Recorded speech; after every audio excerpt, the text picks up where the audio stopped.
Bonjour à tous, nouvelle vidéo euh, avec une idée super intéressante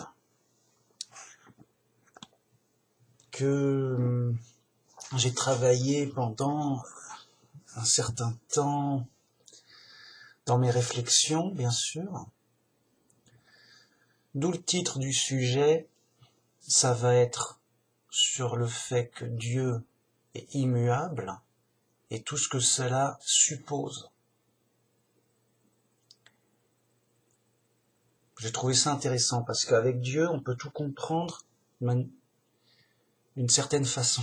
Parce que il y a une partie logique qui fait qu'on peut comprendre beaucoup de choses. Mais après, il y a une partie croyance où on espère beaucoup de choses. Vous voyez, il y a les deux. Et on va parler des deux parce que c'est intéressant, il y a des choses à apprendre. Mais vous voyez, ça reste logique. C'est-à-dire que quand bien même, dans la partie croyance, ça reste des croyances logiques. Ça reste des croyances raisonnables.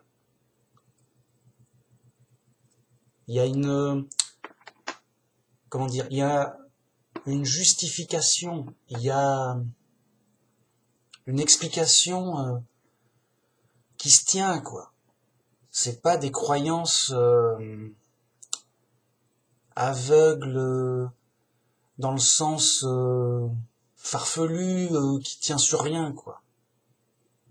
Encore moins illogique, comme beaucoup ont. Je veux dire, dès que quelqu'un a une croyance illogique, il se dit mais pourquoi, qu'est-ce qui se passe, pourquoi enfin, c'est un défaut et ça manque pas chez les fous. Dès qu'il y a une contradiction dans ses croyances, ça va pas. Je sais pas, c'est pas bien, quoi.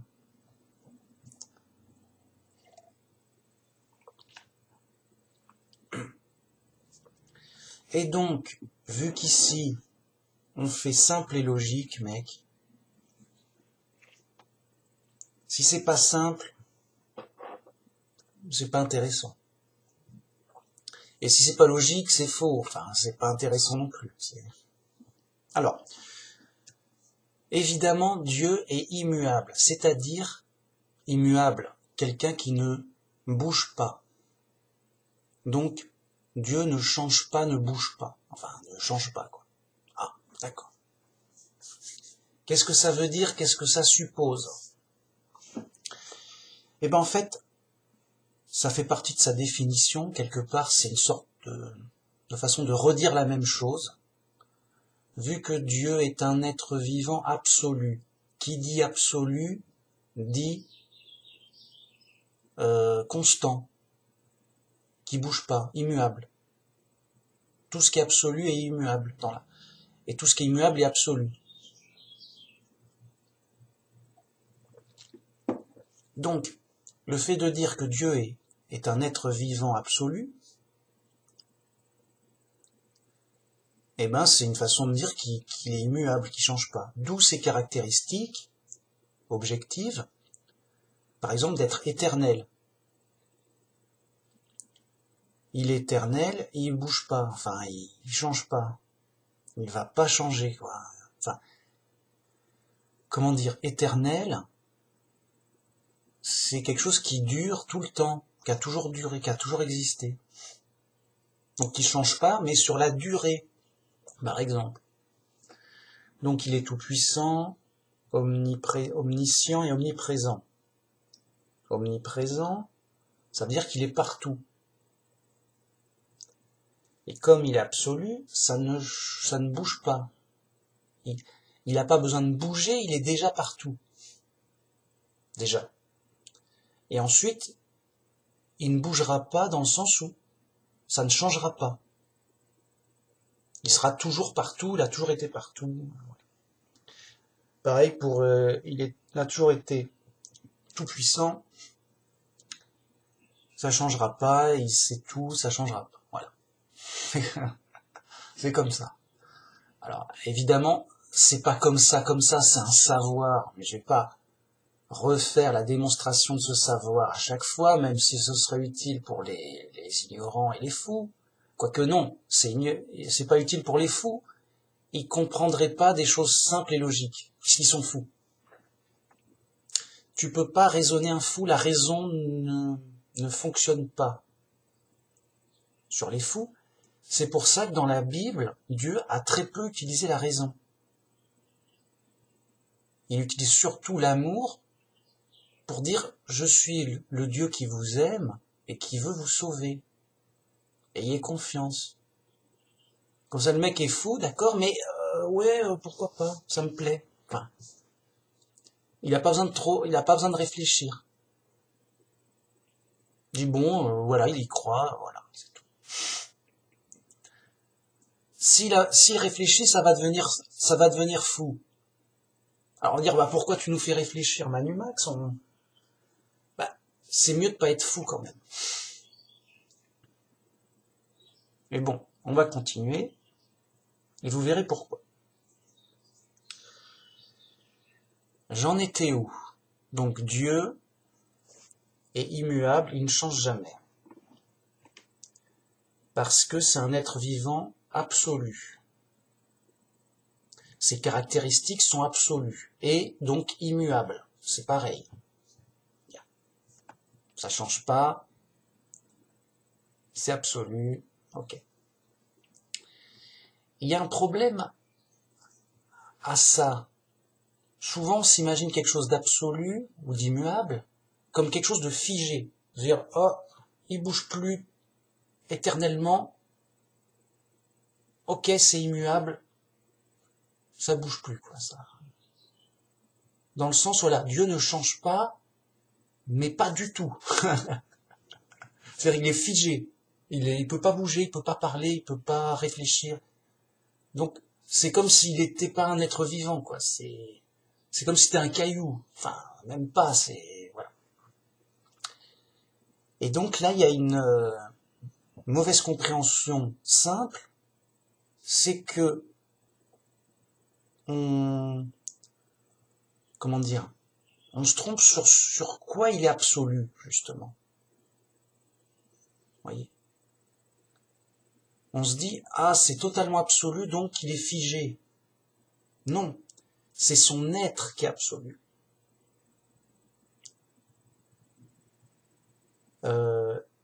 Donc pour expliquer ça, il faut que je revienne à la base sur ce que n'est pas la réalité. Donc la réalité n'est pas rien. Ok.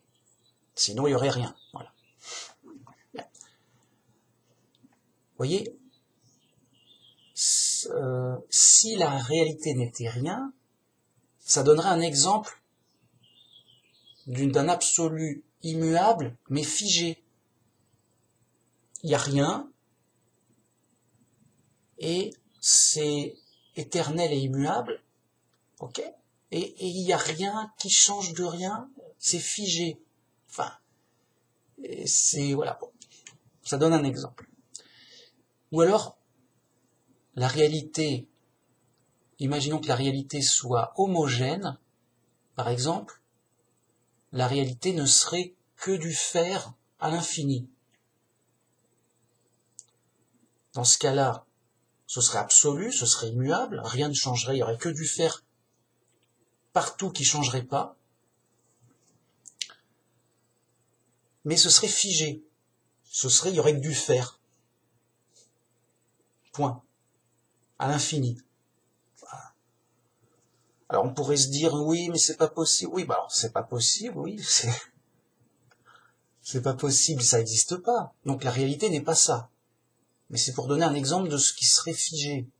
Absolument, voilà. Donc, la réalité n'est pas homogène. Donc la réalité, qu'est-ce qu'elle est? Si elle n'est pas rien, si elle n'est pas homogène, elle est multiple. Bon. Il y a plein de choses qui changent. Voilà. Mais dans l'absolu est forcément homogène. Et forcément, immuable et forcément figé quelque part. C'est l'absolu. Donc comment comprendre que Dieu ne soit pas figé tout en étant absolu? Et qu'il soit... Parce que, voilà, ça paraît contradictoire. Et c'est pour ça que certains athées pourraient penser, non, un Dieu absolu ne peut pas exister parce que c'est absolu, donc ce serait figé, ce serait un bloc figé, puis c'est tout, quoi. Enfin, ça, comment dire, ça n'est pas la réalité. Voyez, la réalité n'est pas figée. Et donc, les gens se trompent. Beaucoup de gens se disent, non, la réalité absolue n'existe pas, il n'y a pas de vérité absolue, ça rentre trop en contradiction avec la réalité. Alors, intuitivement, ils le sentent, mais ils ne peuvent pas l'expliquer. Il manque c'est dur à expliquer, alors qu'en fait, c'est simple. L'absolu est forcément immuable, ne change pas. Or, tout change. Qu'est-ce qui se passe? C'est ça que les gens ne comprennent pas. Et c'est logique. Si l'absolu est forcément homogène, c'est un savoir. L'absolu est forcément homogène et immuable, figé. Donc, Dieu est forcément figé. Mais si tout est figé, il n'y a rien, ou il y a quelque chose de figé. Mais la réalité nous montre qu'on bouge et que tout bouge et rien n'est figé et yo, quoi. Donc les gens, par illusion, se disent, il n'y a pas de Dieu absolu, il n'y a pas de Dieu, tout bouge, tout yo, c'est que de la matière qui se mélange, c'est évident, on voit que tout bouge. Vous voyez, ils en sont au constat premier, mais sans le comprendre. En effet, tout bouge. Voilà. Bien. Donc, on va me dire, bah alors Manu Max, ta réalité absolue, elle est obligée d'être... il y a un problème, il y a une contradiction logique, obligatoire. Bien. Et ben en fait, pour la comprendre, eh ben, il faut comprendre que la réalité absolue, donc, certes, elle est fixée, elle est fixe, elle est figée, elle est immuable, elle est absolue, bien sûr. Mais dans uniquement une caractéristique, uniquement pour un point, un sujet précis, à savoir l'existence. Voyez? Donc la réalité absolue, c'est juste d'exister, c'est juste d'être, mais on ne sait pas quoi. C'est la réalité absolue, elle est éternelle, mais elle n'est pas quelque chose de particulier, de fixe, elle n'est pas une forme particulière, quoi. Elle est sans forme, vous voyez, elle est sans forme, il n'y a pas de forme précise, il n'y a pas de forme en fait, c'est un savoir. Donc, la réalité n'a d'absolu que l'existence. On ne peut pas dire elle est verte, elle est bleue, elle est carrée, elle est jaune, elle est triangle, elle est ronde. Non, elle est sans forme, sans couleur, sans signe, sans caractéristique, à part d'exister. Et donc toutes les caractéristiques plurielles, multiples, eh bien, se forment constamment en fonction des circonstances et des échelles de dimension. Voyez? C'est ça qu'il faut comprendre. Alors, là, c'est peut-être compliqué pour certains, mais comment dire? Bah, ça se comprend logiquement, ou si la réalité est rien, bah, il y aurait rien. Si la réalité était quelque chose de fixe, comme du fer, il y a que du fer, tout est du fer, bah, il y aurait que du fer et il y aurait rien que du fer. Voyez? Donc c'est ni l'un ni l'autre, puisqu'on est là. Bien. Et en fait, la réalité absolue, en fait, c'est une erreur de définition. La réalité d'absolu n'a d'absolu que sa réalité, c'est-à-dire son existence. C'est juste qu'elle existe, c'est tout. Ça existe. Quoi, qu'est-ce? Il y a un truc qui existe, voilà. Si je voulais définir la réalité absolue, la décrire, je dirais, il y a un truc qui existe. Oh, t'es sûr, mec? Bah oui, obligatoirement. Sinon, on serait pas là, il y aurait rien qui existe. Voilà, il y a un truc qui existe, mais indéfini. Et c'est un savoir que c'est indéfini, parce que si c'était un truc défini, homogène, bah, il y aurait que ça.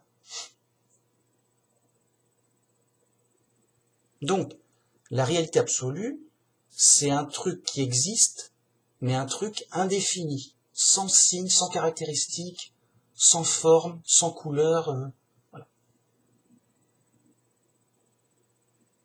Et après, il prend des formes et des couleurs en fonction du relatif, des niveaux relatifs d'existence.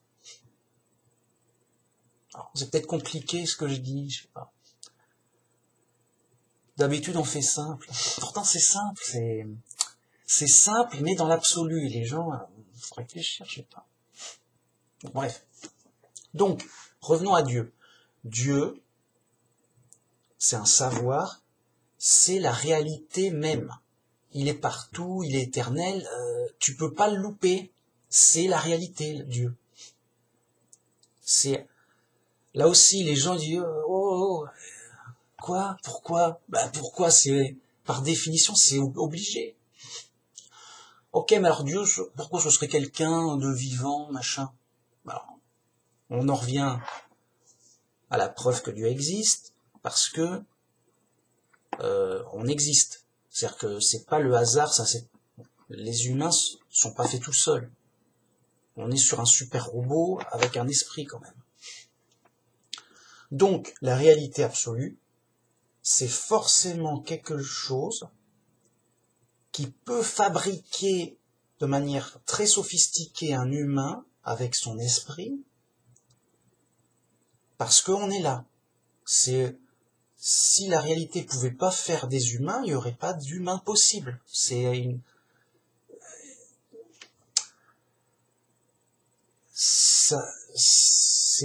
on pouvait pas faire voilà, comment dire ça? C'est trop simple et je veux faire trop simple des fois et que ça veut plus rien dire à la fin. Si c'était pas possible de faire des humains, si la réalité ne pouvait pas faire, si la réalité ne pouvait pas donner d'humains, eh ben, c'est pas possible de faire des humains. Donc la réalité peut faire des humains. Ok. La preuve en est là. Bon. Comment faire un humain? C'est pas possible par hasard. Il faut une intervention intelligente. Donc, il y a obligatoirement une intelligence dans la réalité absolue pour donner ce résultat. Sinon, on serait pas là et on aurait, admettons qu'il y aurait que de la matière éternelle ou de la réalité non intelligente. Ok? Bah, il y aurait pas il y aurait que de la matière, comme les athées, il y a que de la matière, bim boum tagada.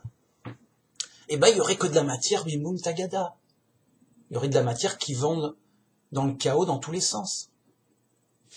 Avec éventuellement des trucs un peu plus réguliers de planètes, d'amas. Des fois il y a un peu plus de matière, des fois il y en a un peu moins.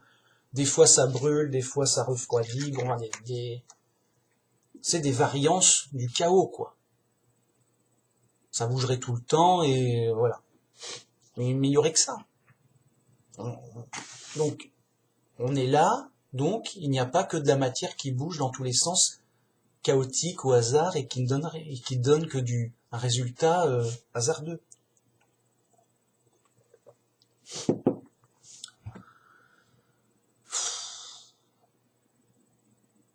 Enfin, c'est des évidences à pleurer. Bon, j'en étais où? Donc, la réalité la réalité absolue, donc, qui a donné la réalité, qui constitue la réalité, elle est forcément intelligente et toute puissante puisqu'elle a fabriqué un être humain quand même. On est sur du super robot avec un esprit. On n'est pas sur des chips écrasés, quoi. Oui, il y a une patate qui s'est fait brûler, un peu de sel et voilà. Par hasard. Ben, ok. Non, les mecs, sérieux. Bref, j'en étais où? Oui, donc, il y a encore un truc à comprendre. Ok, la réalité absolue qui est Dieu et qui est un être vivant absolu, donc parce qu'on a vu qu'il est forcément intelligent et forcément actif, il a fabriqué quelque chose quand même, ça s'est pas fait tout seul, les enfants. Oh, on a tout compris Manu Max, c'est vrai, c'est faux de penser l'inverse et comme on est intelligent, on comprend tout. Ah, donc, Dieu, qui est la réalité absolue, eh ben, c'est pareil, c'est ça. Il n'est d'absolu que dans son existence. Il existe, il est. Mais, voyez, il est, et son être, son existence est fixe, immuable, voilà, bouge pas. Mais c'est tout, c'est juste le fait qu'il existe, qu'il ne bouge pas. Et après, il bouge. Il parle et machin. Alors, Dieu qui est absolu, il n'est pas totalement absolu, puisqu'il bouge. Juste, il bouge. Il parle, il fait, il réfléchit. Il n'est absolu que parce qu'il existe. Enfin, il n'y a que sa partie d'exister qui est absolue. C'est ça que tu veux dire, Manu Max. Alors, oui. D'accord, mais il existe, mais ça se trouve, en bougeant, machin, il s'est cogné, machin, je sais pas quoi. Il pourrait peut-être se tromper, il pourrait peut-être rater un truc, il pourrait peut-être, je sais pas moi, mal bouger, quoi, je sais pas. Oui, tout ce qui bouge, c'est sujet à accident, je sais pas. Enfin, c'est bizarre. Alors, il pourrait être, vous voyez, ce serait pas absolu. Pourquoi Dieu, il pourrait bouger de manière absolue? C'est contradictoire. C'est comme si alors Dieu, il peut bouger sans bouger. Et il est muable, ça change pas. Si Dieu est immuable, il peut pas bouger. Donc, alors, j'ai dit, d'abord, il faut comprendre ça immuable en tant qu'existant. Ok. Mais après, c'est vrai que ça pose des questions sur son activité, sur son fonctionnement. Dieu, il a un fonctionnement, il a une activité. Juste penser, parler, agir, c'est un fonctionnement. Alors comment Dieu fonctionne? On sait qu'il existe éternellement. Bon. Eh ben en fait, et c'est quelque part obligatoire et c'est un savoir, Dieu, pour fonctionner, En fait, il doit s'appuyer, tout en restant absolu, et donc il s'appuie sur l'absolu, donc sur l'existant, ok, mais sur des mécanismes éternels, sur des, comment dire, sur des principes, sur des fonctionnements éternels. Voilà. Un fonctionnement éternel. Ça paraît bizarre. Parce qu'on se dit, un truc qui fonctionne, ça bouge, et pourquoi quelque chose qui bougerait, il serait éternel? Il pourrait... ça. Vous voyez, on heurte la définition. On n'est pas content, ça ressemble à une contradiction. Et on a raison de ne pas être content. Mais en fait, Dieu, il s'appuie sur des concepts éternels, comment dire, sur des concepts, des fonctionnements éternels. Je vais l'expliquer. Pour donner une idée, un exemple, pour comprendre, c'est une vidéo qui va aller loin, bien sûr, qui va déjà trop loin, bon, pas grave. Quand, sur Terre, il y a une alternance jour-nuit, on voit que c'est très régulier, et justement c'est très régulier, voire c'est immuable. Enfin, c'est pas immuable, mais c'est presque éternel. C'est presque immuable, pourtant c'est un changement. Donc, un coup il fait jour, un coup il fait nuit, un coup il fait jour, nuit, nuit, jour, nuit, jour, nuit, jour. Bah, jusqu'à quand c'est éternel alors? À notre échelle c'est très long, mais c'est de l'échelle de la planète et du système solaire. Bon. Donc c'est extrêmement long, c'est pas éternel, mais c'est super long, mais ça donne une idée de, mais il y a un changement, mais de ce changement, il y a un processus long, un processus fiable, un processus presque immuable. C'est l'alternance jour-nuit. Ben justement, un processus. Donc, de même que nous, on s'appuie sur la variation jour-nuit de manière fiable, de même, Dieu a des processus éternels qui sont en fait des changements, mais des changements dans un cycle éternel. Donc ça bouge, mais éternellement. Oh mince! Mais alors, s'il y a des processus éternels, il y a moyen qu'il y ait un mécanisme, un fonctionnement éternel. D'où notre être vivant éternel, absolu. Et donc la réalité, c'est un grand mécanisme, un grand être vivant,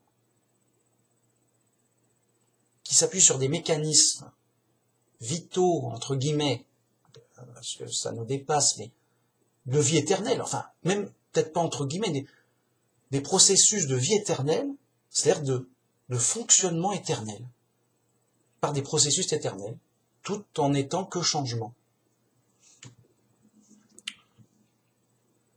Ok. Donc, Dieu peut réfléchir, être conscient, parler, agir, grâce à ses propres processus éternels, de fonctionnement éternel, qui lui assurent son fonctionnement éternel. Et donc il peut réfléchir, il peut agir, il peut parler, il peut faire ce qu'il veut. Alors, on a dit la réalité absolue, il n'y a que ça qui soit fixe, immuable. C'est l'être, l'existant. D'ailleurs, Dieu dit « Je suis celui qui est » pour la définition de pour la signification de son nom, Jéhovah. Jéhovah, notre Dieu, que nous aimons, ça veut dire « Je suis celui qui est ». Je suis l'existant. Je suis celui qui existe éternellement. Voilà. Bien. Donc, puisque seul l'absolu est fixe, immuable,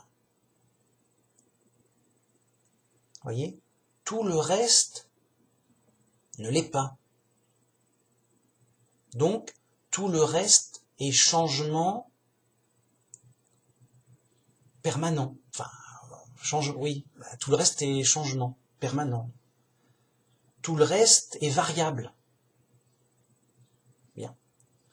Seulement, dans tout ce changement et voilà, et cette variation, il y a des processus éternels, puisque ça change tout le temps. Vous voyez, ça change toujours. Donc, c'est un processus éternel de changement. Donc, il doit exister des processus éternels qui font partie des caractéristiques de Dieu pour son fonctionnement même. Donc, d'être vivant éternel, qui a la vie éternelle. Seul Dieu a la vie éternelle. Hein. C'est un savoir. C'est lui seul qui est Dieu, lui seul qui a la vie éternelle, lui seul qui est éternel, éternellement, et lui seul qui est Dieu, quoi. Je ne sais pas comment le redire. Bien. Tous les autres sont mortels, entre guillemets. Enfin, oui. Tous les autres sont mortels, sauf que Dieu, par sa toute-puissance, peut entretenir quelqu'un qu'il aime bien, voilà, un ange par exemple, au paradis, éternellement, tant que ça va. Si ça va plus, mais qu'est-ce qui se passe, le mec, Dieu a voulu qu'il soit libre en esprit et tout ça, il va plus, il se rebelle, tout ça, mec. J'arrête de m'occuper de toi, et donc, comme on a montré pour Adam a désobéi, il avait la vie éternelle, mais grâce à Dieu qui l'entretenait, il n'avait pas la vie éternelle en lui-même. C'était pas, sinon il s'en serait Dieu. Voilà. Non. Il avait la vie éternelle dans le sens où Dieu l'entretenait avec le fruit de la vie, vraiment, réellement, je parle réel, en mode réel, quoi, en mode réel, tu parles vraiment. Il y a un vrai homme qui mangeait un vrai fruit spécial, étrange, d'accord, mais spécial, qui l'entretenait pour vivre éternellement, mais en termes d'entretien continu. Voyez ? Dès lors qu'il a désobéi, Dieu a interdit que l'homme mange du fruit de vie. Je t'entretiens plus, mec, débrouille-toi dans la nature, tu m'as désobéi, on n'est plus potes. Et l'homme a commencé à vieillir et à se s'user, si j'ose dire, à dépérir, et à mourir au bout de 950 ans.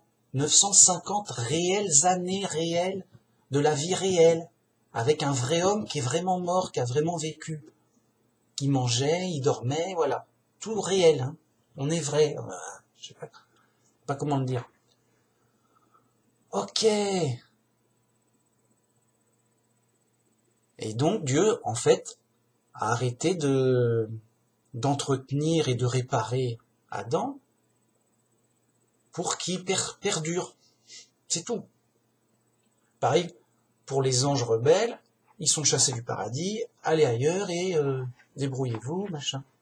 Ça veut pas mourir... Vous voyez, on ne sait pas à quel âge ils vont mourir, mais fatalement, ils vont mourir, même si c'est dans 1000 ans, dans 1 million d'années, on s'en fout. Enfin, on s'en fout. Adam, il est presque mort en 1000 ans. Hein. Enfin, j'ai dit 950, non, c'est 920. Attends, 950, c'est Mathusalem le plus vieux. Mathusalem. Manu Max, tu viens de faire une erreur filmée en public. comme ça, mec, alors que tout le monde t'écoute pour apprendre des vraies choses sans se tromper. Ça vous apprendra à vérifier par vous-même. Déjà. Et puis voilà, bon, c'est pas grave, je suis corrigé, yo, mec. Faut être, yo, des potes et tout, quoi. Mec, faut vérifier, mec. Faut pas me croire, dire, oh, quoi, l'absolu est éternel, qu'est-ce qui se passe, Si, c'est Manu Max qui l'a dit, mais mec, c'est la logique, il faut vérifier avec la logique. Oui, c'est logique, c'est bateau, c'est évident, c'est... Bon. Du coup, pourquoi je dis tout ça? Déjà pour démonter l'impression que Dieu peut pas exister parce qu'il serait absolu, donc il bougerait pas, il serait... enfin, ce serait un truc irréel, quoi. Donc, et Dieu existe, parce qu'en effet, la réalité absolue existe, mais comme je l'ai décrite, comme ça se vérifie qu'elle est de l'est.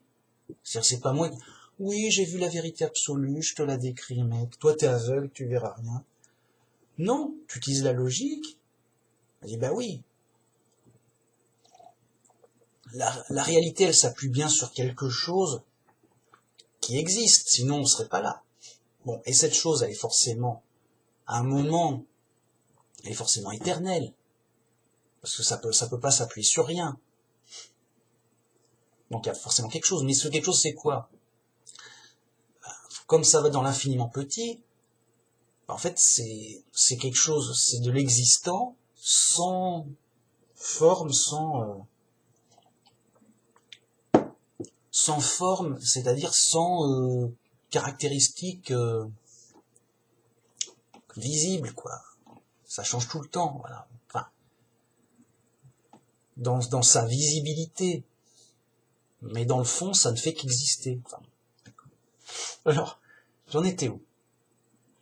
Pourquoi je dis tout ça? Donc Dieu, voilà, c'est un savoir, Dieu existe, il peut agir et bouger et réfléchir, car il s'appuie sur des processus éternels, immuables, qui sont en mouvement. Vous voyez, c'est le processus qui est éternel, mais c'est un processus de choses en mouvement, de choses qui sont pas éternelles, mais qui bougent, bien sûr, qui sont pas éternelles, hein, mais dont le processus, il est immuable, il fixe. Vous voyez? Et j'avais donné l'exemple de jour-nuit. Bon. Mais on peut se dire aussi sur ces caractéristiques subjectives. Est-ce que Dieu, il change en étant, tantôt il est gentil, tantôt il est méchant? Yo! Bah, certains, déboussolés, à moitié fous, pensent que oui, il dit oui, alors attends, bon, bah, ton Dieu, il est méchant, là, il tue tout le monde, d'accord. Puis après, il dit, ouais, non, mais moi, je suis gentil, j'aime tout le monde. Donc, il y en a qui disent, voilà, t'as deux dieux, c'est quoi? Alors, t'as un faux Dieu, il y a un vrai, qu'est-ce qu'il faut faire? Un coup, il est méchant, un coup, il est gentil. Et ça heurte l'idée de Dieu immuable. Mais qu'est-ce qui se passe? Soit il est gentil, soit il est méchant. Vous voyez?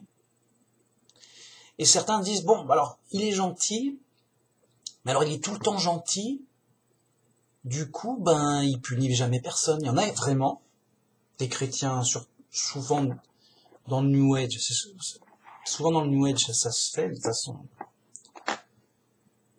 Ils disent, non, mais Dieu, il juge pas, mec. Il punit personne, non. Non, mec, sérieux. Il est amour, il dit, vas-y, viens, on est potes, d'accord. T'as tout cassé, d'accord, t'as tué tout le monde, mais allez, on s'est pardonné automatiquement, c'est pardonné, on est potes. Non, moi je te juge pas, viens au paradis. Ça fait penser aux chansons, on ira tous au paradis, même les fous, même les méchants, les brigands. Ça va, mec. Dans le sang, il est toujours gentil, il peut pas faire du mal. Non, il peut jamais punir rien. Alors évidemment, c'est une mauvaise compréhension. Ça fait un peu comme si on disait, bon, alors Dieu, il fera toujours jour. Non. Un coup il fait jour, un coup il fait nuit, mais ce qui est constant, c'est le cycle jour-nuit. Là, vous voyez? Et donc, Dieu, un coup il est gentil, un coup il est méchant, mais avec raison, mais pas que, dans le cycle où il rend justice.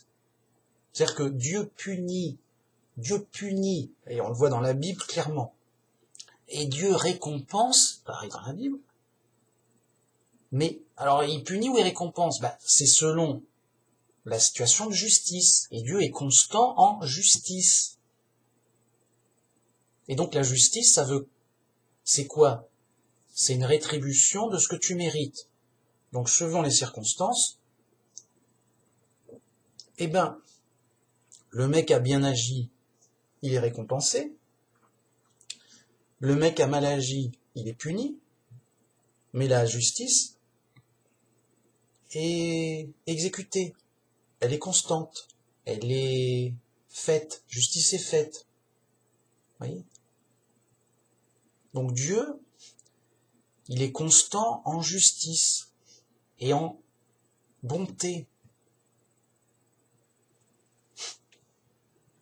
En bonté qui fait qu'il peut donner le pardon. Mais alors, selon les circonstances, le gars regrette vraiment ce qu'il a fait, machin et tout. Dieu lui pardonne. Et le mec, et Dieu peut donner gratuitement des cadeaux s'il voit que, encore une fois, dans les circonstances font que quelqu'un a besoin d'aide. Aide-moi, Dieu, pour ce machin. Mais tu le mérites pas, mec. Aide-moi quand même. Et donc Dieu l'aide, mais comme on ferait un cadeau, on a le droit de faire un cadeau. C'est cadeau, quoi. À ses amis. Voilà, sans qu'ils le méritent spécialement. C'est ça que je veux dire. Donc vous voyez, il y a une constante dans ces variations de je t'aide pas, je te punis, je te récompense.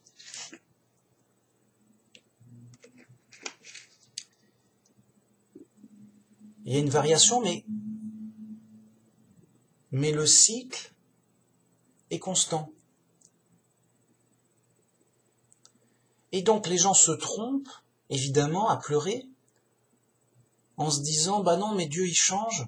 Un coup il punit, un coup il récompense, un coup il est en colère, un coup il est content, un coup il est triste, un coup il est heureux. Enfin, vous voyez, il y a des changements d'humeur et tout, oui, mais avec raison, dans des constantes, qui fait qu'au final, il y a un équilibre qui se tient. Et un équilibre constant, immuable. Et donc, c'est un peu comme si on disait, oui, non, mais un coup il fait jour, un coup il fait nuit. Oui, mais un jour et une nuit, ça s'équilibre. Enfin, ça fait un cycle. Vous voyez? Si tu fais un coup 1, un coup moins 1, un coup 1, un coup moins 1, ou un coup 2, un coup moins 2, à la longue, ça fait 0. Ça s'équilibre, je veux dire. Vous voyez? Admettons que quelqu'un donne 100 € à quelqu'un, puis après il lui prend 50. Puis après il lui redonne 150 €. Mais il lui redonne 150, mais après il lui reprend 200 euros. Tu fais le bilan des plus et des moins, et ça fait 0, ça fait un équilibre. Au final, je t'ai rien donné, je t'ai rien pris. Enfin, yo. Donc, un coup il fait nuit, et les gens disent, ah, tu trouves que c'est l'équilibre, il fait nuit, machin. Tu vois bien que c'est exagéré. Tu vois bien qu'il y a... Voilà. Puis après il fait jour, bah, tu vois que... Oui, mais si tu fais le bilan global, ben c'est équilibré. Sérieux. Et les gens ne voient pas de manière globale. Et donc la justice de Dieu et sa générosité, globalement, elle est équilibrée pour garantir l'harmonie de l'univers, qui est rien d'autre que Dieu lui-même, et quelque part Dieu s'occupe de son propre équilibre. Il n'a pas envie de se bousiller ou de se... Enfin, quelque part, est-ce qu'il pourrait? Est-ce que Dieu pourrait se faire du mal? Là, déjà, il n'en aurait pas envie. Ça fait mal. Bon. Et puis, qu'est-ce que ça voudrait dire? Enfin, voilà. Il y a des trucs. Dieu, il est en colère. Bon, ça me plaît pas, mec. Ça correspond pas à mon équilibre intergalactique, quoi. Il y a un truc comme ça. De l'univers, quoi. Donc, je suis pas content. Je vais punir pour que ça revienne à l'équilibre. Il y a un truc qui me plaît. Ah, ça me plaît. C'est un truc qui revient à l'équilibre. Donc, je le récompense. Parce que ça aide à l'équilibre. Pour qu'il y ait des trucs positifs. Donc, il y a des trucs négatifs. Dieu essaie de les... à sa façon de les éliminer. Pour qu'il y en ait moins. Et les trucs positifs, Dieu essaie de les augmenter pour qu'il y en ait plus, mais pour qu'au final, ça s'équilibre. Alors on me dira, c'est bizarre ton exemple parce qu'on pourrait se dire, on pourrait se dire à tort, ouais mais alors il faut pas que ce soit trop bien, sinon il y aurait que trop de bien, pas assez de mal. Non, c'est pas ça que je voulais dire en fait. C'est un mauvais exemple, je vais peut-être me donner un mauvais exemple, mais c'est un peu si tu manges trop, t'es malade. Si tu manges pas assez, tu meurs de faim. Donc dans les deux cas, c'est mal. Le bien, c'est de manger un peu pour être bien, quoi. C'est un équilibre. Vous voyez? Donc Dieu est pas content quand il y a un déséquilibre. C'est le quart de l'équilibre. Donc des gens qui font des injustices d'une façon ou d'une autre. Et des gens qui font bien, c'est des gens qui ramènent vers l'équilibre pour que ça se passe bien, quoi. Et donc Dieu les récompense. Oui, c'est là où je veux qu'on aille, les mecs. Je vous conseille ça. J'approuve. Tu approuves.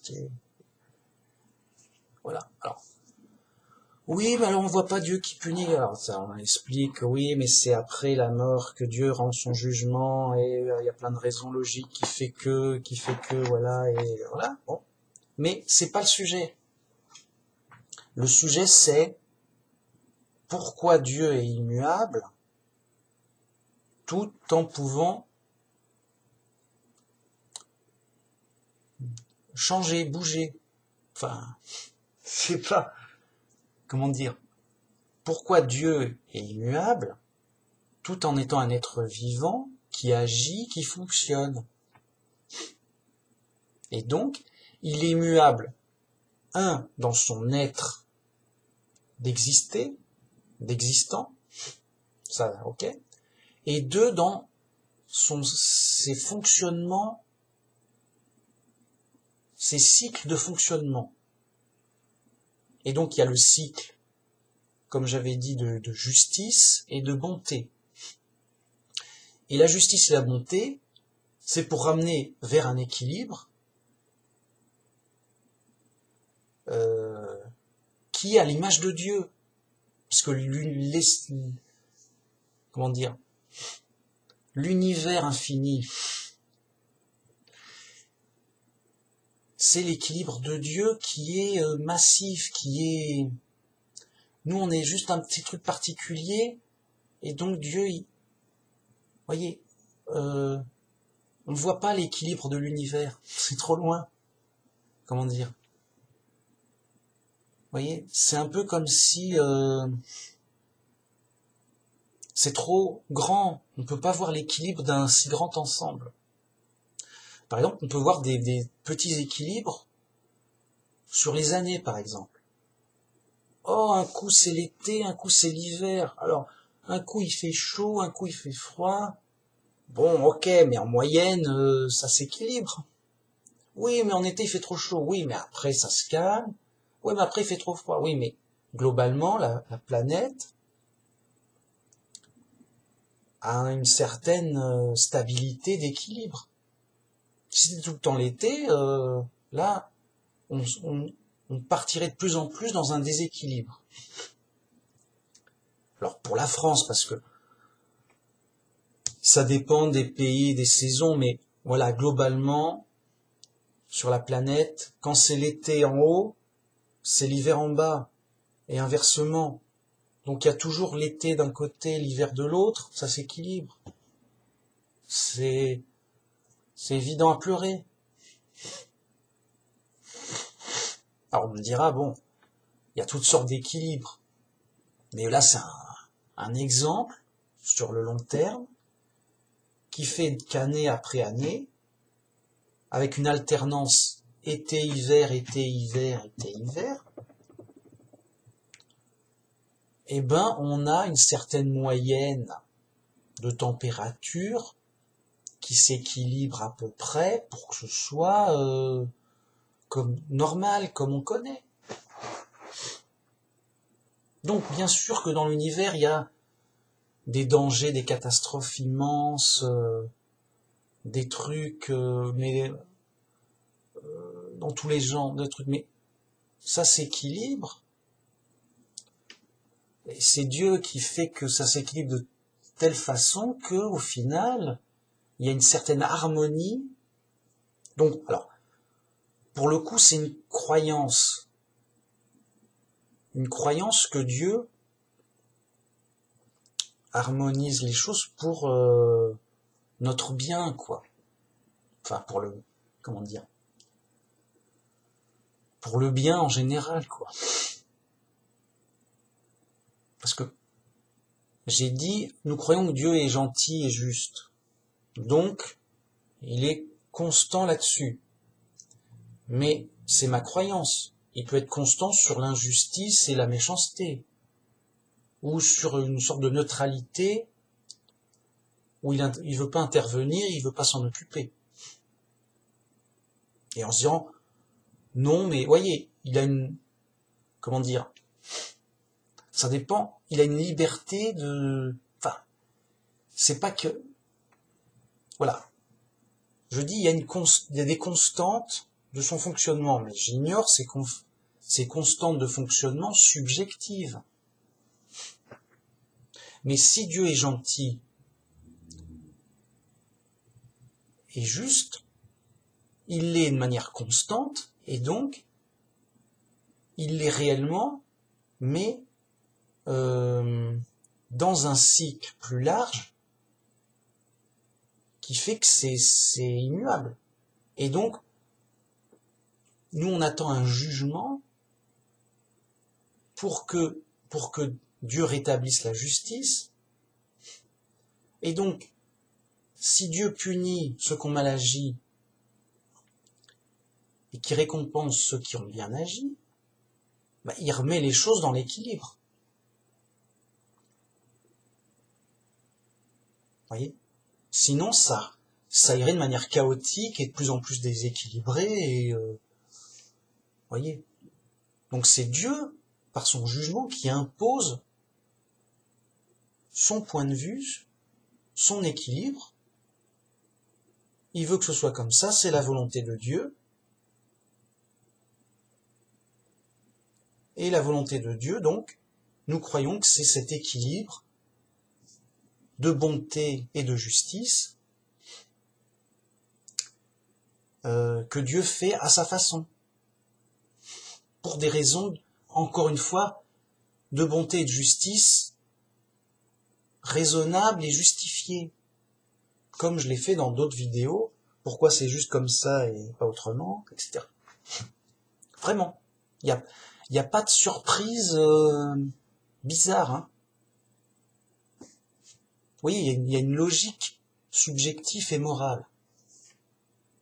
D'ailleurs, la justice, c'est ça, c'est récompenser et punir pour que, dans la société, les comportements redeviennent normaux ou favorables, et donc équilibrés. Quand il y a un déséquilibre, il faut il faut que le roi agisse pour retrouver l'équilibre du royaume, quoi.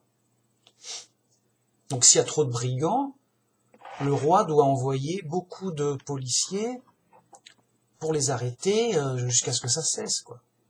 C'est ce qu'il n'y en ait plus, on fait le moins possible. Et s'il y a trop de misère et de problèmes, le roi doit donner ou faire des trucs pour rétablir la situation, comme après une catastrophe, il doit réparer un pont, s'il y a trop de... Il y a une mauvaise récolte, il doit essayer de trouver une solution pour que les gens meurent pas de faim, quoi, et donner des trucs, il faut...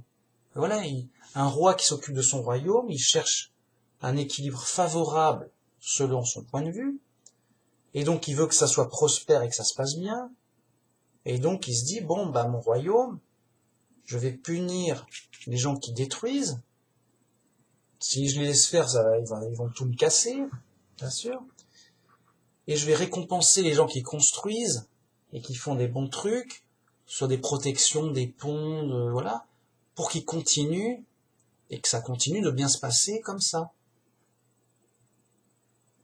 Et c'est sa politique pour la prospérité de son royaume, pour que ça se passe bien. Donc, parce que son but, c'est que ça se passe bien. Si son but, c'était que ça se passe mal, il ferait l'inverse. Ou si son but, c'est de pas s'en occuper, écoute, moi, je vais aller jouer au tennis, ou je vais partir en vacances, machin, débrouillez-vous, moi, j'ai plein de choses à faire, c'est pas mes affaires, enfin. Donc, le roi, il part en vacances, il fait la fête, il fait la foire, comme des fois ça peut arriver. Du non, mais j'ai un ministre, voilà, il s'en occupe, voilà, bref, il s'en occupe pas. Ça peut se dérégler et partir dans tous les sens et mal finir.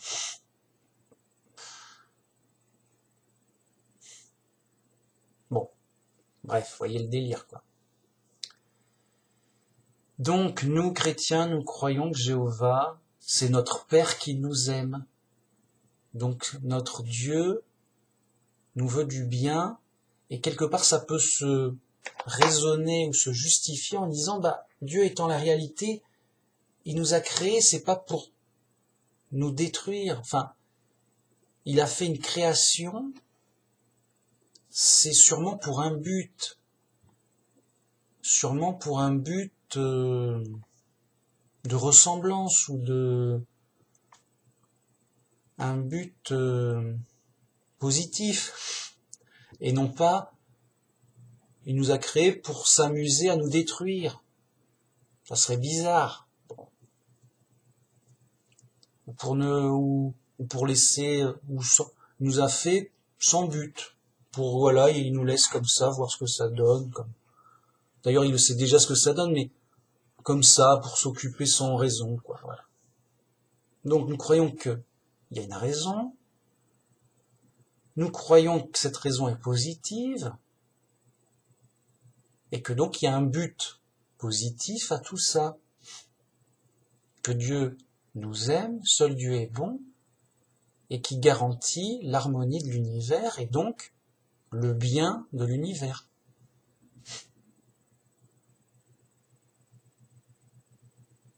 Et que donc, punis comme nous sommes, en prison, on est privé de cette vision globale et de cette compréhension, au point même qu'il y a des athées, des glingos dans la folie, quoi. On est chez les fous, on est en prison chez les fous. Donc, les conséquences logiques, et pourquoi, qu'est-ce qui se passe, qu'est-ce qu'on fait là, ou voilà. Bon, ça nous pousse à nous interroger, et grâce à Dieu, à trouver des réponses. Bien. Et nous avons toutes les réponses grâce à la Bible, qui nous assure que Dieu nous aime et qui va nous sauver. Bien.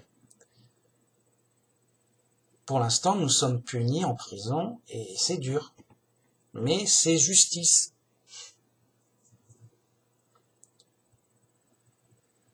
Pour les raisons que j'ai faites dans d'autres vidéos. Bon, en tout cas, voilà, cette vidéo va pas être trop longue, parce que j'ai fait le tour, et le sujet, en fait, c'était surtout pourquoi Dieu, qui est absolu, immuable et éternel, n'est pas quelque chose de fixe et de figé,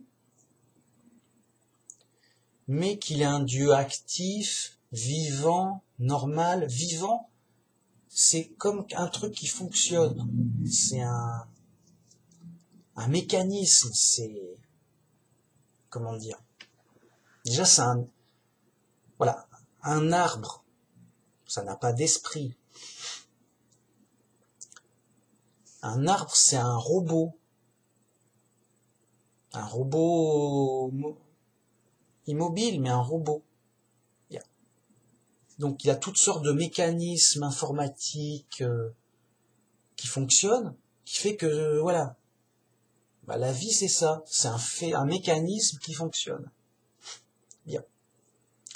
Le fait d'avoir en plus un esprit, c'est être un être vivant.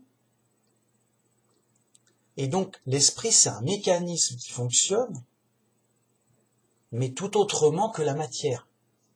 Enfin, c'est autre chose que la matière, mais c'est un mécanisme qui fonctionne. Tu réfléchis, c'est comme un ordinateur enfin, quelque part. Alors, il y a une partie ordinateur, il y a une partie conscience, mais il y a un fonctionnement de la conscience, il y a un fonctionnement des pensées, des sensations, voilà, qui fonctionnent. Bon. Et un être vivant, c'est donc un corps et un esprit. Bien. Et tout ça, c'est à l'image de Dieu, qui lui-même est un être vivant qui fonctionne, mais absolu, éternel. Et donc le corps de Dieu, c'est la matière de l'univers infini. Donc il a un corps infini qui, par des processus éternels, fait un fonctionnement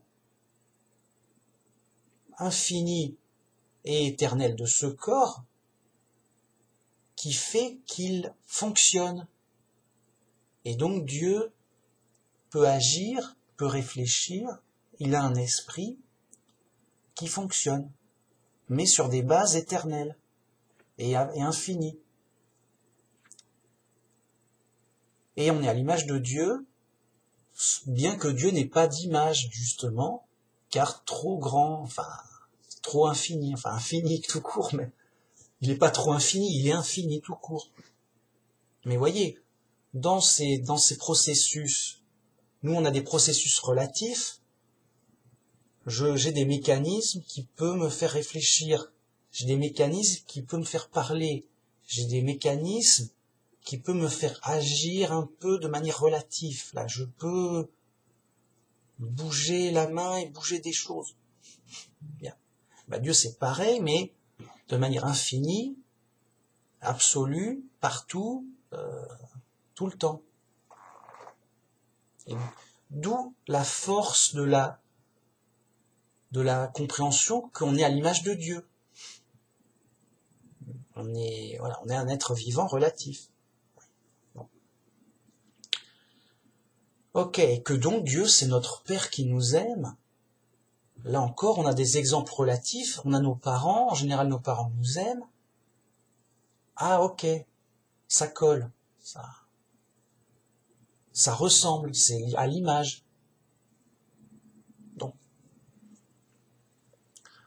Donc voilà, et donc, pareillement pour les sentiments, Dieu nous aime, Dieu nous aime, mais éternellement, de manière constante, mais dans un amour cyclique, comme les parents, ils aiment leurs enfants, ça n'empêche pas de les corriger pour les discipliner s'ils font des bêtises, ou de râler, ou je sais pas quoi, ou des fois de faire des cadeaux, vous voyez, mais dans un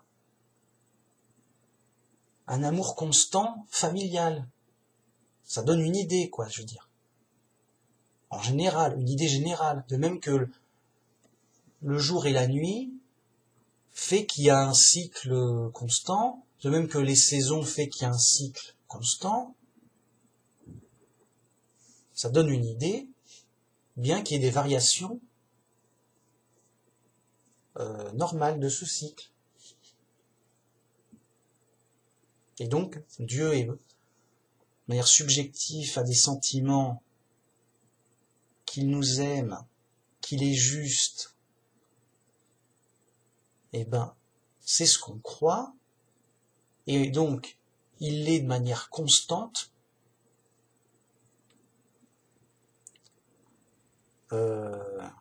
tout en est, voilà, de manière constante et éternelle, mais ça se manifeste de manière très différente, parce que c'est dans des cycles changeants. Pas changeant dans un coup il est gentil, un coup il est méchant. C'est qu'il est toujours gentil, mais des fois, vous voyez, un coup c'est pour donner un cadeau, un coup c'est pour punir, mais de manière justifiée. C'est, ah c'est bien, tu vas vers l'équilibre, cadeau. Ah, c'est mal, tu déséquilibres tout, tu casses tout, punition. Mais dans le même but, c'est qu'il nous aime et qu'il veut qu'on soit heureux. Dans le même but pour le bonheur. Et donc, au paradis, il y a une police, il y a une justice pour maintenir, voilà, pour maintenir cet équilibre, mais autrement. Vous voyez, c'est pas compliqué. Les gens croient, voilà, les gens croient que Dieu c'est tout autre chose, machin. Alors, on peut pas le comprendre et tout. Bah, vous voyez, en fait, c'est facile à comprendre pour peu qu'on croit que Dieu soit justement à notre image, enfin, que nous on est à l'image de Dieu, mais voilà. Et que, bah oui, bah, on sait ce que c'est que l'amour, on sait que c'est que la justice, les cadeaux, la générosité, la tristesse, voilà, on comprend. Et on comprend Dieu. Ah bah il était en colère, il a puni, voilà. Je sais pas, c'est des trucs basiques et simples, de justice, de générosité, des choses qu'on peut quelque part vivre déjà de manière relative en famille avec sa relation de famille, avec ses parents. Des fois ça se passe bien, des fois ça se passe mal, à tort ou à raison, mais en général, les parents, ils veulent le bien de leurs enfants, voilà. Donc, dans cette optique générale, ça se tient, ça se comprend. Et donc Dieu nous fait pleinement comprendre qui il est, déjà en se présentant comme notre Père, qui nous aime, et par Jésus, qui montre que Dieu envoie c'est comme si Dieu envoyait notre grand frère nous aider parce qu'on était en prison. Donc Dieu nous aime, mais nos frères aussi. Et notre grand frère, d'autant plus. Notre grand frère, Jésus, est venu se sacrifier pour nous sortir de prison. Par amour. Pour la gloire de Dieu, pour le bonheur. Le bonheur de tous. Donc, voilà, tout ça, je voulais dire que ça peut se comprendre et se justifier tout en ayant un Dieu absolu et immuable. Mais vous voyez, immuable dans un cycle qui s'équilibre,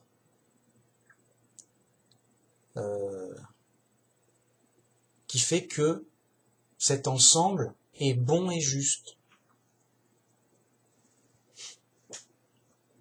Et tout se tient là-dessus. Les gens n'ont pas ça, ils se perdent en délire.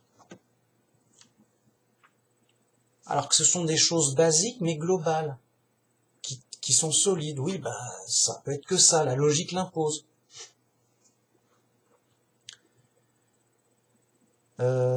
Qu'est-ce que je pourrais dire d'autre?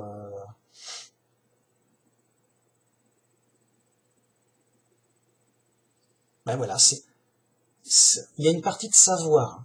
Si le gars il me dit oui, non mais Dieu, il y a des définitions et des caractéristiques obligatoires, logiques. Les gens ne savent pas, ils sont fous. Voilà. Après, qu'on croit que Dieu est gentil ou méchant, bien sûr, c'est une croyance, mais qui peut s'argumenter quand même. Dieu est gentil, mais parce que quand même, on peut penser que ceci, cela, quand même. Alors, on peut argumenter en contre, mais qu'au moins que ce soit argumenté, quoi. C'est pas...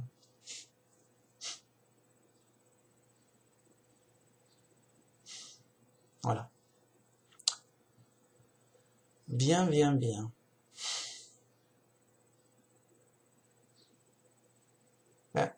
Et ça renforce ce que j'avais dit sur notre vidéo, que tout se comprend par Dieu.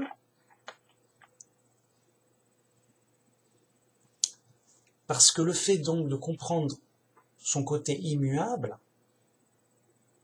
ça fait comprendre qu'il a un but, Dieu a un fonctionnement immuable. Donc, il veut quelque chose de fixe. Alors, que veut Dieu? Après, ok, Dieu, il sait ce qu'il veut, bon, ok, mais qu'est-ce qu'il veut? Et là, donc, on va dans notre croyance, où c'est écrit dans la Bible, Dieu veut que tous les hommes soient sauvés et qu'ils aient la connaissance de la vérité. Nous croyons que Dieu est gentil, donc, et qu'il veut nous sauver, qu'il veut notre bonheur. Et qu'il y a toutes sortes de raisons logiques que c'est pas le cas, mais il va nous sauver pour que ce soit le cas, et voilà, toutes sortes d'explications, mais voilà. Vous voyez, comme tout est argumenté, mais voilà, ça part du fait que Dieu a un fonctionnement éternel,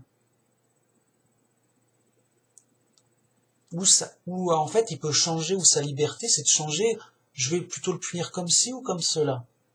Toi, et selon les circonstances, tiens, ça serait mieux de le punir comme ça, et à quel degré de punition? Non, là c'est pas assez, là un peu plus. Voilà, Dieu il choisit comment et à quel niveau punir, et comment et à quel niveau récompenser aussi. Il va pas donner 1 euro, non, c'est peut-être pas assez.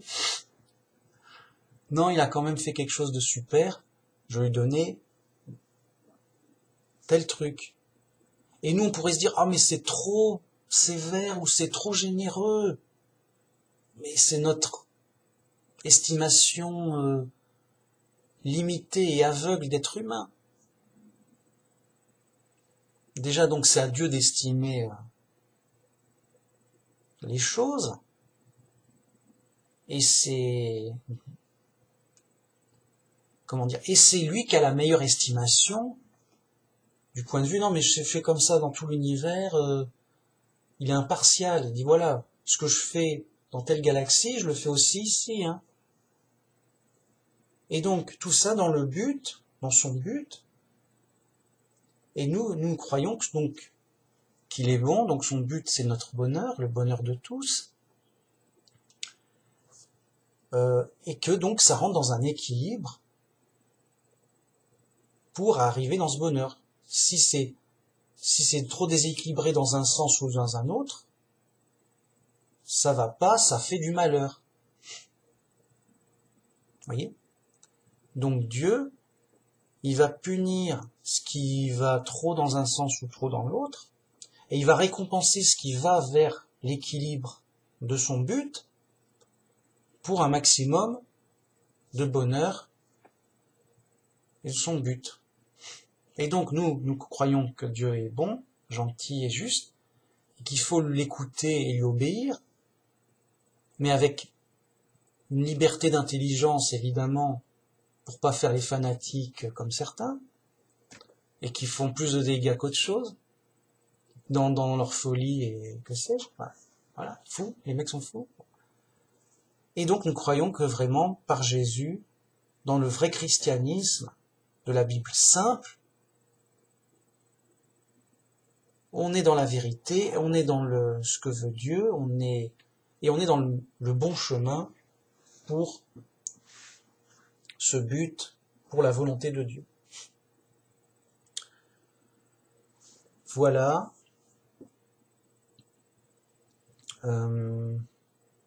C'est tout. Et donc, vous voyez, c'est une vidéo d'ensemble. Et donc, forcément, d'ensemble absolu. Mais c'est là où c'est le plus clair. C'est là où, dans l'absolu, oui, c'est oui ou non, hein. C'est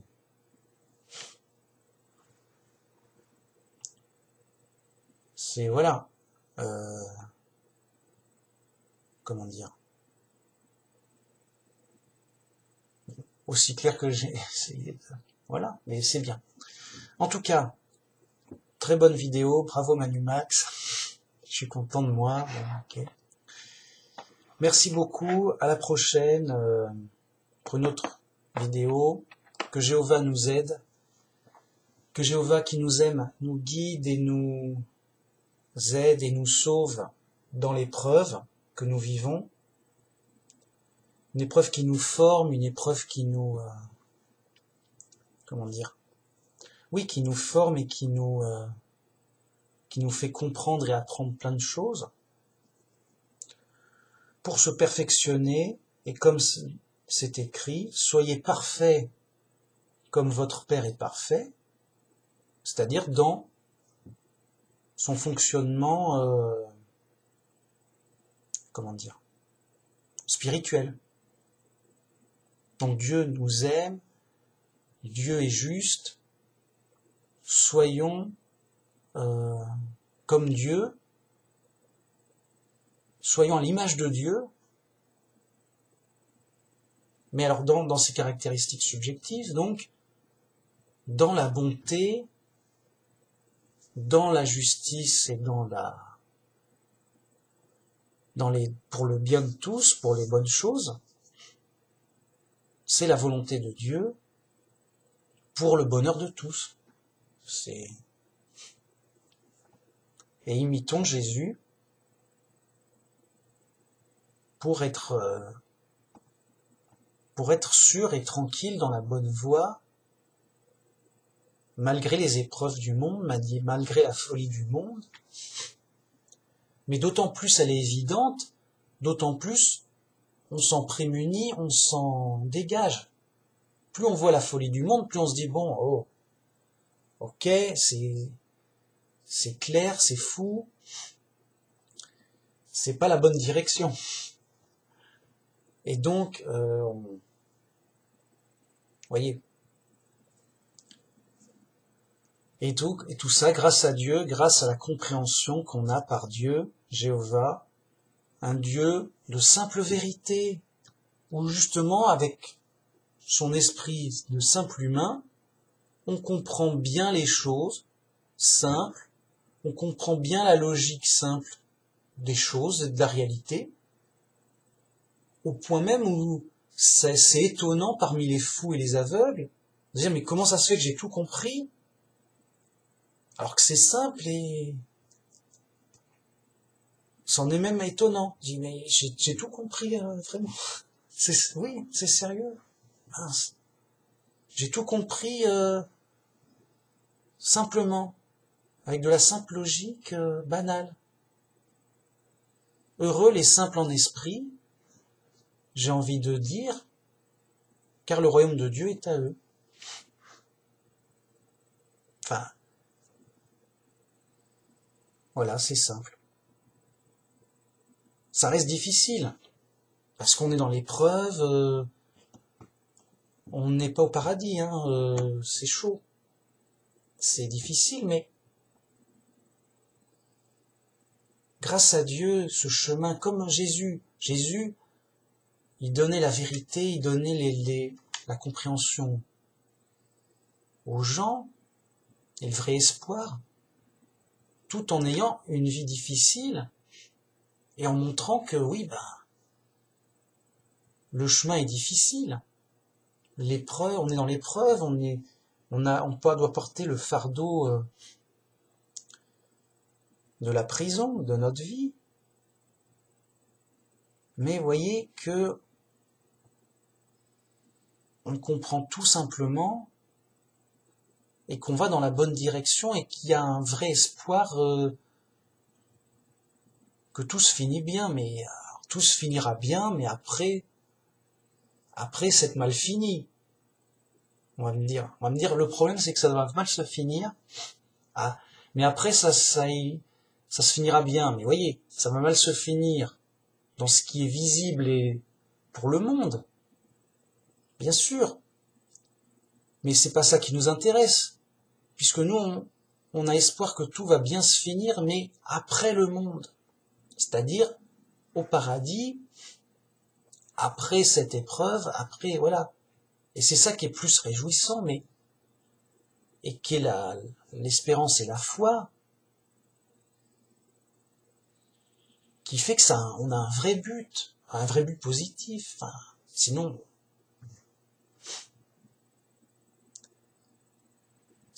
notre but ce serait de moins souffrir avant de mourir. Et donc, on rejoindrait les païens et les fous, les athées, qui diront, au mieux, mangeons et buvons, car demain nous allons mourir. Alors profite de la vie, bois un coup mon gars, on va mourir, mais on va essayer de s'amuser avant de mourir, quoi. Ils sont coincés dans la drogue, les mecs. Ils ont pas le choix, on va mourir, autant y aller, quoi. Autant se droguer. Mec, t'es coincé, il n'y a pas d'espoir, quoi, c'est fou. Donc nous, grâce à Dieu, on a un vrai espoir valable et durable, mais voilà. Et une compréhension complète, et alors, pour les vrais chrétiens qui comprennent, quoi. Alors, une dernière chose avant de finir, comme je disais, Dieu nous a pas donné des raisonnements, et ce que je viens de dire, c'est pas dans la Bible telle quelle, quoi. Juste Dieu, voilà, Dieu, il est éternel. Qu'est-ce qu'il y a, quoi? Bon. Non, dans la Bible, Dieu, il se dit, je vais parler aux fous, ça sert à rien de les raisonner, les mecs sont fous. Et voilà. Moi, je raisonne, mais ça sert à rien de raisonner. Tu raisonnes pour toi-même, si tu veux. Mais tu vas pas convaincre les fous. Alors tu pourrais, mais ça serait très long et fastidieux, c'est presque essayer de gagner au loto. C'est pas raisonnable. C'est pas sage de raisonner les fous. En général, tu rates à tous les coups. Bon, en général. Non, Dieu n'a pas cherché à raisonner les gens. Dieu a cherché à leur montrer son amour, à leur montrer qu'il les aime et qu'il veut les sauver. À dire, faites-moi confiance, je vais tout payer, je vais vous sauver, confiance les mecs, c'est tout. Ok, d'accord. Et c'est comme si T'es fou, mec, tu le sais pas, mais fais confiance au docteur. Il va se débrouiller, tu verras. Comment il va faire, mec? T'es sûr que, voilà, c'est pas évident, mais... Et donc Dieu qui est un docteur absolu, il nous dit, bon, allez mec, réfléchis pas, mec. Enfin, on n'arrivera à rien si tu réfléchis. Fais confiance en Dieu, quoi, mec. Je suis le docteur, je sais mon métier, quoi. On va arriver à des trucs. Alors, les fous n'aiment pas les docteurs, c'est normal. Et moi non, enfin, c'est pas que j'aime pas les docteurs, mais on n'est pas forcément confiant, mais c'est normal, mais comment dire? Voilà, donc Dieu n'a pas cherché, alors il y a des raisonnements, bien sûr, qui sont valables et intéressants. Bien sûr qu'il nous dit de chercher la sagesse, mais il n'a pas misé tout, enfin, il n'a pas tout misé là-dessus, parce qu'il dit, les mecs sont fous, si je leur faisais une super belle explication carrée, bien propre, allez-y, lisez-la, comprenez, réfléchissez, voilà, ça foirerait à tous les coups. Enfin, ça va foirer en général. Non. Dieu dit, je vais faire un truc qui va fonctionner en général, dans sa sagesse et sa puissance. Je vais leur montrer que je les aime, et que je vais me débrouiller, que je vais les sauver, que je vais... Tu es mort, t'inquiète pas, je vais te ressusciter. Et là, ça va aller. Il y a un problème, je vais faire des miracles. Mais, bref, je vais montrer que je suis Dieu, que je les aime, et que je vais m'occuper de tout. Qu'ils me fassent confiance. Du coup, qu'est-ce qui se passe? C'en est surprenant. On pourrait se dire, c'est une petite secte chrétienne qui a commencé, les païens les ont persécutés, ça va disparaître. Voilà. Mais comme c'est écrit, ce qu'a fait Dieu, personne ne peut l'arrêter. Du coup, il y a plus d'1 milliard de chrétiens sur Terre. Donc, il y a énormément de chrétiens. Les mecs sont fous, mais ils sont chrétiens. C'est un peu... Ils sont fous, mais ils vont vers le docteur. Ok, c'est au moins la bonne direction. Mais ils sont bien fous, hein. Les mecs sont fous. C'est visible. Enfin, si tu sais pas, c'est que t'es fou. Voilà. Si tu sais pas que les chrétiens en général sont fous, c'est que t'es fou. C'est pas possible.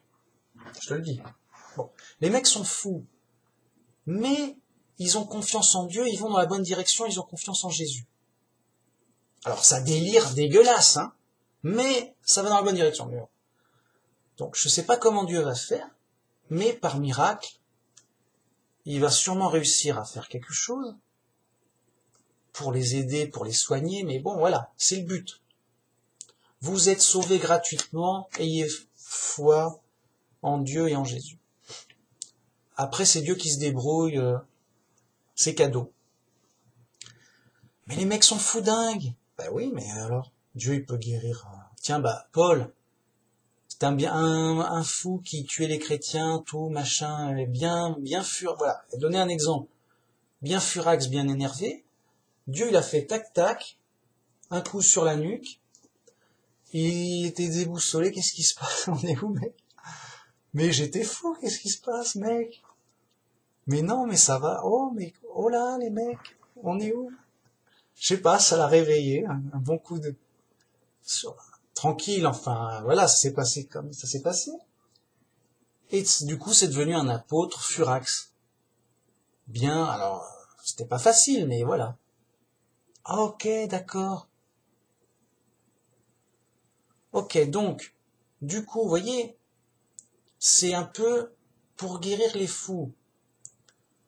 On se dit, mais non, mais c'est n'importe quoi, on s'y retrouve plus, machin, les mecs sont... Voilà. Ouais, mais ils vont chez le docteur quand même. Ça va faire quelque chose. Non mais c'est trop n'importe quoi. Oui, non mais ils vont quand même. Ils ont foi en Dieu et en Jésus. Bon, c'est un peu, voilà, ils sont sur le chemin pour aller chez le docteur quand même. Ils sont pas guéris, hein, ils sont bien fous, mais ils vont chez le docteur, à l'hôpital, ça va.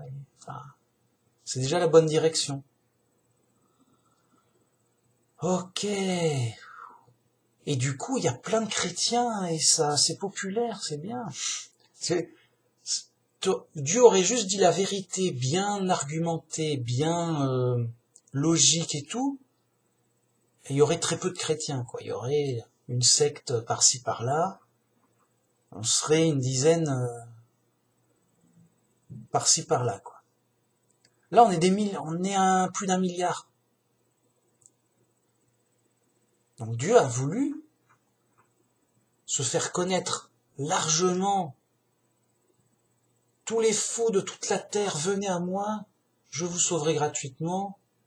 Alors les gens disent, ouais, c'est quoi ce truc? Mais on comprend rien, c'est délirant.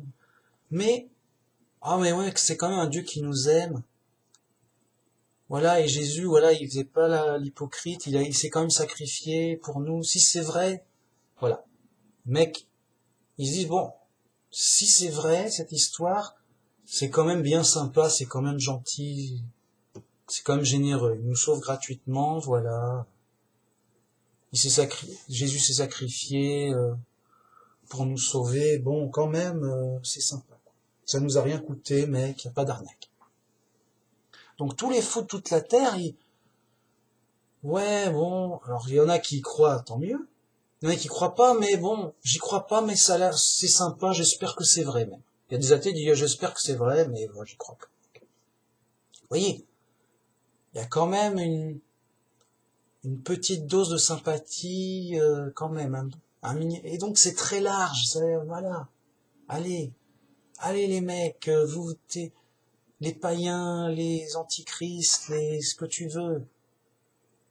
Vous pouvez devenir facilement chrétien, machin. Bon, ça sera pas facile, mais voilà. C'est ouvert à tous. C'est facile, c'est cadeau. Voilà. Donc, Dieu ramène le plus grand nombre de gens à sauver par sa générosité. Après, il y aura la guérison de la folie. Alors, ça se fera bien sûr en cours de la vie. T'apprends des trucs, tu prends des claques. Tu réfléchis, quoi. Mais bon, ça va, voilà, hein, c'est pas, ça reste, voilà, ça va pas loin. Mais ça fait partie de l'apprentissage. Et après, au paradis, évidemment, les chrétiens sont sauvés, les mecs sont fifou, tu sais plus comment, c'est trop fou. Mais ils sont chrétiens, ils ont dit oui, docteur, allez-y. Faites quelque chose, sauvez-moi, j'en peux plus. Et comme c'est Dieu, il va sûrement réussir à guérir les fous, à sa façon, confiance, je sais pas moi comment guérir les fous, mais évidemment Dieu il peut guérir les fous. Voilà, c'est juste une question, est-ce qu'il guérir un fou? C'est le nœud du problème, quoi. Et donc Dieu n'a pas cherché à raisonner les fous. Il est sage.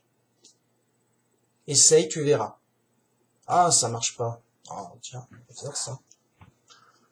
Non, Dieu est sage. Il n'a pas cherché à raisonner les fous. Il comprendrait pas des trucs simples et logiques, hein. C'est pas les mecs orgueilleux et fifous T'en fais rien, les mecs. C'est fou. C'est fifou. C'est choquant. Si t'es pas choqué, c'est que t'es fou. Non, les mecs sont fous. Tu peux pas leur parler. Non. T'es gentil avec eux. Tu leur montres confiant, tranquille. Tout va bien. Voilà, tu calmes le jeu, quoi. Tu calmes le jeu. Et Dieu, donc, a cherché à montrer son amour, sa gentillesse, sa bonté et des cadeaux. Des cadeaux. Bien, merci beaucoup, gloire à Jéhovah, le seul vrai Dieu, comme disait un apôtre, le seul vrai sage. Et oui, toute la sagesse vient de Dieu. Voilà, il n'y a que Dieu qui est la vie éternelle. Il n'y a que Dieu qui sache tout. Et donc, comme c'est lui seul c'est tout, c'est lui seul, le seul vrai sage qui peut tout, comment dire, qui peut tout comprendre, tout résoudre. Il sait tout, le mec.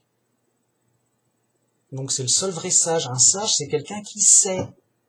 C'est pas quelqu'un qui cherche ou qui sait pas encore. Il sait pas, le mec. Un sage, c'est quelqu'un qui sait, et donc c'est Dieu le plus savant, le seul vrai sage, celui qui sait tout, quoi. Après, t'as des petits sages, tu sais 2-3 trucs, c'est bien. Bon. Voilà, tout est dit. C'est beau. Merci beaucoup. Très courte vidéo aujourd'hui, on fait très court. À la prochaine. Merci, au revoir.